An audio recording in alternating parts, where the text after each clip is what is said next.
생명사랑교회 유튜브에서 열심히 또 그리스도교 믿음이 무엇인가 함께 고민하신 여러분 안녕하세요. 우리가 지난 시간과 지지난 시간에 믿음이란 과연 무엇인가 그리고 무엇을 믿는가에 대해서 살펴보았습니다. 그럼 그리스도교 신앙이 어때야 하는가를 오늘은 좀 살펴보려고 합니다. 일단 내가 믿는 것이 하나님이 아니었다는 것, 자칫하면 나는 우상을 믿고 있었다는 것, 그것을 깨달으면은 우리는 그 무엇을 어떻게 해야 할까요? 다시 그래서 믿음이란 무엇인가라는 논의로 돌아갈 수밖에 없고, 믿음의 요소에서 올바른 삶의 문제를 경시해서는 안 된다는 생각을 하게 됩니다. 그래서 그동안 우리가 믿고 있었던 모든 것에 대해서, 또 우리가 알고 있었던 모든 것에 대해서 차분히 살펴볼 필요가 있습니다. 마커스 보그라고 하는 신학자가 쓴 그리스도교 신앙을 말하다라는 책이 있습니다. 마커스 보그가 거기에 자신이 어렸을 때 한 12살 때쯤 되었을 때, 그때 자신이 아마 누군가가 나에게 그리스도교 신앙이 무엇이냐라고 묻는다면 자기는 이렇게 대답했을 것이다 라고 하면서 적어놓은 말이 있습니다. 제가 그것을 여러분께 잠깐 읽어드리겠습니다. 예수는 우리 죄로 인해 죽었는데 이 예수를 믿으면 우리는 죄를 용서받고 천국에 갈 수 있다. 물론 나는 그리스도인이 되는 것은 그보다 많은 것을 의미한다고 배웠다. 그리스도교인이 된다는 것은 하느님의 계명, 특히 서로 사랑하라는 계명에 순종함으로써 삶을 바꾸어 나감을 뜻했다. 그러니 그리스도교인이 된다는 것은 무언가를 믿는 것일 뿐 아니라 무언가를 행하는 것이기도 했다. 그럼에도 핵심은 분명했다. 우리는 망가졌고 지옥에서 영원한 고통을 겪는 것이 마땅할 정도로 벌을 받아야 한다. 그러나 하느님은 이런 우리를 위해 예수를 보냈다. 예수는 우리가 받아야 할 벌을 대신 받아 죽었다. 이 예수를 믿으면 죄인인 우리는 용서를 받고 천국에 갈 수 있다. 마커스 보그가 12살 때 누군가 자기에게 물었으면 이런 대답을 했을 거라고 말하는 거죠. 그런데 이런 말들 속에서도 정말 우리가 망가졌는지, 또 예수를 믿으면 다 전부 지옥에 안 가고 천국에 갈 수 있는 것인지, 또 지옥은 무엇이고 천국은 무엇인지 이런 거에 대해서 다시 한번 재점검해야 한다는 것입니다. 그런데 그 재점검할 때 역시 문제가 되는 것은 나 자신입니다. 나 자신. 물음의 대상이 이제 하나님 이전에 나를 물어야 한다는 것이죠. 그래서 유명한 우리 신학자 아우스티누스가 고백록이라고 하는 책에서 정말 제가 보기에는 길이 남을 말인데요. 이런 말을 했습니다. 하나님, 제가 하나님 당신을 사랑한다고 할 때 과연 내가 사랑하는 것은 무엇입니까? 이 말 무척 중요합니다. 우리가 그동안 하나님 사랑한다고 그럴 때 과연 그동안 나는 무엇을 사랑해 왔던가, 이 부분에 대해서 정직하게 우리는 성찰할 필요가 있다는 것입니다. 일단 그래서 우리의 신앙은 이제 몇 가지 제가 말씀드리고 싶은 것이 있는데, 우리의 신앙은 무엇보다도 한자로 쓰면은 전인적 신앙이 되어야 된다, 이렇게 말씀드리고 싶습니다. 그러니까 제가 믿음에 대해서 암과 그 다음에 모름이 같이 엮여 있고, 모름에도 불구하고 자신의 삶에 내 몸을 던지는, 즉 투신하는 그런 모험이 필요하다라고 여러분에게 말씀드렸습니다. 그럴 때 몸을 던진다는 행위가 바로 전인적인 것입니다. 몸이 전체가 거기에 헌신을 하는 거죠. 몸이 나아가는 것입니다.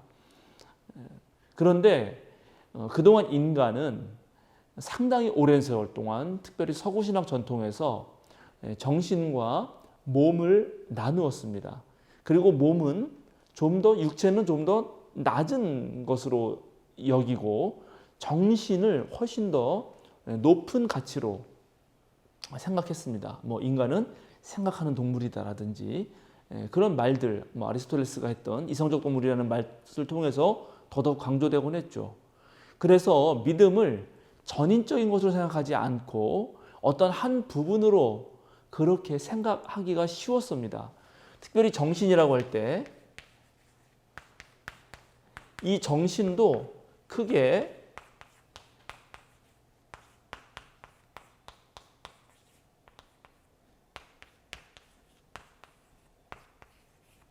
이렇게 지정의로 세 요소로 나눌 수가 있거든요. 우리의 정신의 3요소라고 흔히 부릅니다. 우리 정신은 지식적인 것, 지적인 것과 그다음에 감정적인 것과 그다음에 내 자유의지, 내가 무엇을 하려는 의도가 있죠. 예. 이렇게 세 부분으로 나눌 수 있는데 놀랍게 우리의 믿음도 전인적이 되지 못하고 정신과 육체의 관계 속에서 육체는 일단 제외하고 정신만 생각하거나 정신의 3요소 중에 하나로 믿음을 이렇게 치우치게 생각한 경우가 있었다는 것이죠. 예, 특별히 지성적인 것에 정신을 그러니까 믿음을 치우치게 한 것 어떤 경우가 있습니까? 예를 들어서 교회에서 하는 교리 공부라든가 성경 공부만이 믿음의 전부인 것처럼 생각하는 것입니다. 그래서 교리를 많이 알고 있고 성경 내용도 많이 알고 있고 기독교 역사 전통을 잘 알고 있으면 믿음이 매우 좋은 것으로 생각하는 거죠.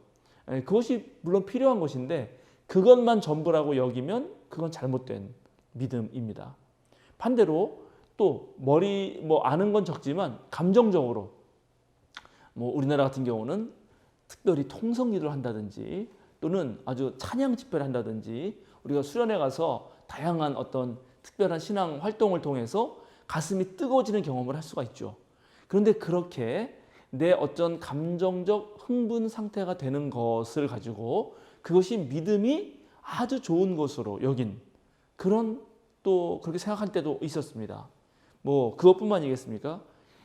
하나님 말씀에 따라서 구약시대 같은 경우는 율법 또는 그리스도인으로서 지켜야 할 도덕 규범 또 아니면은 교회에서의 신앙생활 등등을 철저하게 지키는 거, 내 의지를 가지고 지키는 거죠.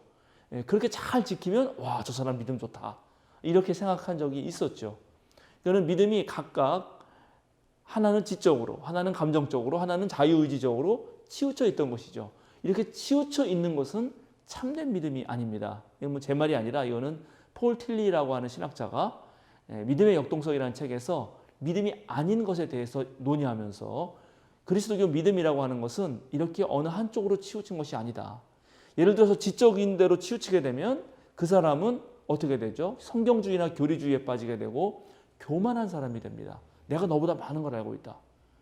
뭣도 모르면서 기독교에 대해서 아무것도 모르면서 저렇게 말한다. 이렇게 되면서 나 자신도 모르게 교만이란 죄에 빠지죠. 그런데 또 감정적인 어떤 흥분, 이전에 우리가 부흥회 1970년대 특별히 전국 교회에 부흥회 같은 것이 많았는데 부흥회 가면 정말 뜨겁고 은혜도 받고 부흥 강사 목사님의 그 설교를 통해서 정말 감동적인 체험들을 하죠. 안 하는 것은 아닙니다. 그런데 그런 열광적인 것으로만 내 신앙을 몰고 가다 보면 나 자신도 모르게 일상생활은 시들시들해지고 그런 감정적 흥분을 쫓아서 계속 점점 그런 일종의 광신에 빠지게 되는 일들이 생기죠. 그것은 감정의 일시적인 흥분을 그저 믿음이라고 착각했던 것입니다. 또 열심히 신앙생활을 잘한다, 교회 생활을 잘한다, 교회에서 원하는 예를 들어서 헌금 생활이라든가 기도 생활이라든가 교회 모든 활동에 참여하고 사회 봉사에도 참여하고 선교 활동에 참여하는 것은 나쁜 게 아니고 좋은 거죠. 그런데 그것만을 전부로 여기면 그런 사람들은 또 자칫하면 다른 사람은 다 옳지 않고 나만 옳다라고 하는 독선에 빠지기 쉽습니다. 그래서 그리스도교 신앙이라고 하는 것은 사실은 이 정신 부분에서도 지정의가 골고루 균형 잡혀 있을 때 그때 믿음이 좀 괜찮다라고 말할 수 있는 것입니다. 그래서 지금 이 세 가지만 가지고도 완벽하지 않으니까 여기에 이제 이 모든 것이 내 육체적 삶 안에서 실천적으로 뭔가 이루어질 때 그럴 때 이 사람 신앙이 있구나라고 말할 수 있습니다.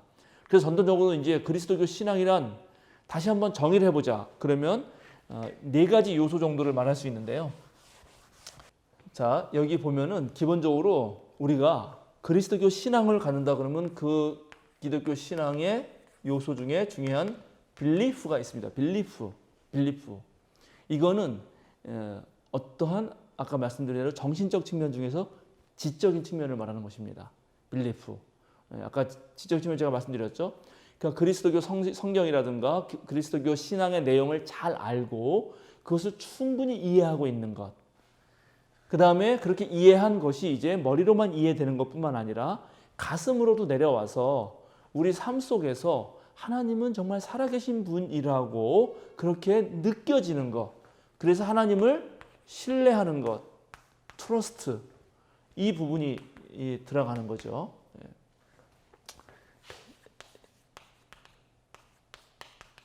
크리스천 페이스. 자, 기독교 믿음이라고 하면은 belief, 그다음에 신뢰, 트러스트가 들어가는 것입니다. 그런데 머리로 이해되고 가슴으로 느껴지잖아요. 그러면 당연히 행동하게 되어 있습니다. 우리는. 그래서 여러분도 그렇죠. 머리로 충분히 이해되고 내 가슴까지 뛰는 일이라면 하고 싶어지잖아요. 당연히. 그래서 세 번째 기독교 신앙의 요소는 act가 들어가죠. 행위합니다. 믿은 대로 그리고 또 이해한 대로 그렇게 행하는 것. 이 세 가지가 균형 잡혀야 된다고 제가 말씀을 드렸죠. 그래서 이렇게 균형이 잡히는 거죠. 정말 이렇게 세 가지가 골고루 잘 균형 잡혀 있다면 이 액트에서 이제 몸의 문제까지 가는 것인데 이렇게 가고 있다면 저 사람 괜찮다라고 말할 수 있을 것입니다. 그런데 그럼에도 불구하고 역시 인간은 나 스스로를 되돌아볼 때 유한한 존재이므로 나는 곧 하나님과 동일하게 그렇게 같다라고 말할 수 없으므로 여전히 하나님에 대해서는 신비가 남아있다. 미스테리. 하나님에 대해서 우리가 여전히 모르는 바가 있다라고 하는 것을 고백하면서 지속적으로 이제 뭐랄까요? 하나님의 뜻을 향해서 아직 우리에게 알려지지 않은 미래를 향해서 계속 일구어 나가는 것. 그것을 신앙이라고 할 수 있습니다. 이런 그리스도교 신앙의 요소들을 내 삶에서 충분히 갖출 때 우리는 나는 기독교 신앙을 가지고 있다라고 말을 하는 것이죠. 또 그러면 이렇게 참된 그리스도교 신앙에 대해서 우리가 살펴볼 또 네 가지의 자신을 반성하면서 공부할 것들이 있습니다. 그러니까 늘 우리가 그리스도 신앙이라고 그럴 때 그리스도 신앙을 이렇게 비춰보는 거울이 필요한 건데 그 거울을 좀 살펴보려고 합니다.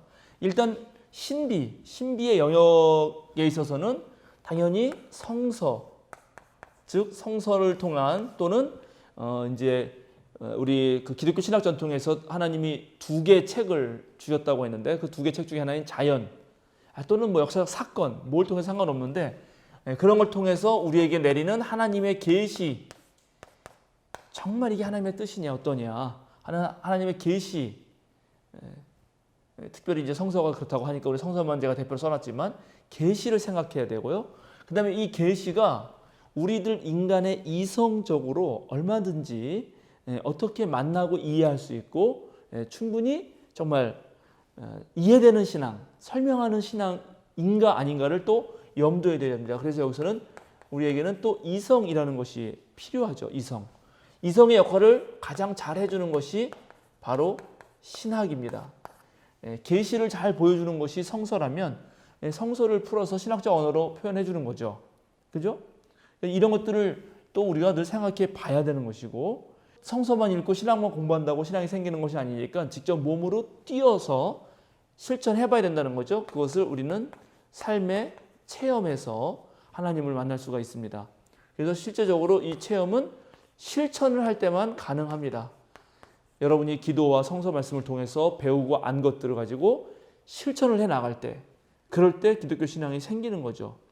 그리고 그러한 이런 모든 경험을 통해서 이제 그리스도교라고 하는 종교는 지난 2000년 동안 어떤 역사, 즉 그리스도교 전통을 통해서 하나님을 신뢰하는 분으로 우리는 뭐랄까요? 고백할 수 있었습니다. 제가 이제 예전에 다니던 교회에서 그 그리스도인들을 우리 교인들에게 제가 여러분에게 바라는 것이 있는데 여러분은 교양 있는 신앙 있는 교양인이 됐으면 좋겠다라고 그렇게 설교한 적이 있습니다. 오늘날 한국에 많은 그리스도인들이 신앙이 있다고 하는데 가만 보면 그들이 하는 행동이나 그들이 알고 이해하는 바가 너무나 비상식적이고 몰상식해서 사실은 비난과 조롱을 받죠. 그러면 내가 가지고 있는 신앙이 정말 이 기독교적인 어떤 진리와 그다음에 하나님과의 관계와 내 삶의 어떤 도덕적인 실천과 그러면서도 여전히 하나님의 뜻을 추구하려는 그 끝없는 열정과 잘 어우러져 있는가, 그런 것들을 내가 신학을 통해서 또는 하나님의 계시의 말씀인 성서나 자연과 역사를 통해서 또 내 일상의 실천과 하나님의 선교 사역을 통해서 또는 그런 모든 걸 해온 역사와 전통을 통해서 평가됐을 때 괜찮은가를 물어봐야 되는 것입니다. 그래서 한편으로 교양이 필요한 것이죠. 세상에 많은 사람들은 물론 신앙은 필요 없다, 교양만 있으면 된다 이렇게 말할지 모르지만 우리는 여전히 미스테리, 세상은 우리가 다 알 수 없고 인간으로는 충분하지 않다라고 믿는 사람들이기 때문에 하나님의 계시에 늘 의지하면서 이런 것들을 살펴볼 때 우리는 균형 잡힌 신앙이 될 것이라고 생각합니다. 자, 이번 강의를 통해서 여러분들도 한번 내 신앙을 돌아보시면서 나는 무엇을 제대로 알고 믿는가? 하나님과의 관계 속에서 내가 얼마나 하나님을 신뢰하는가? 알고 믿은 대로 그렇게 살고 있는가? 그러면서도 늘 하나님 앞에 나아가서 기도하면서 계속해서 새롭게 변하는, 그리고 아직 오지 않은 미래를 향해서 나아가고 있는가? 그렇게 살펴보시기 바랍니다. 오늘 사도신경 8번째 강의는 여기서 마치도록 하겠습니다. 감사합니다.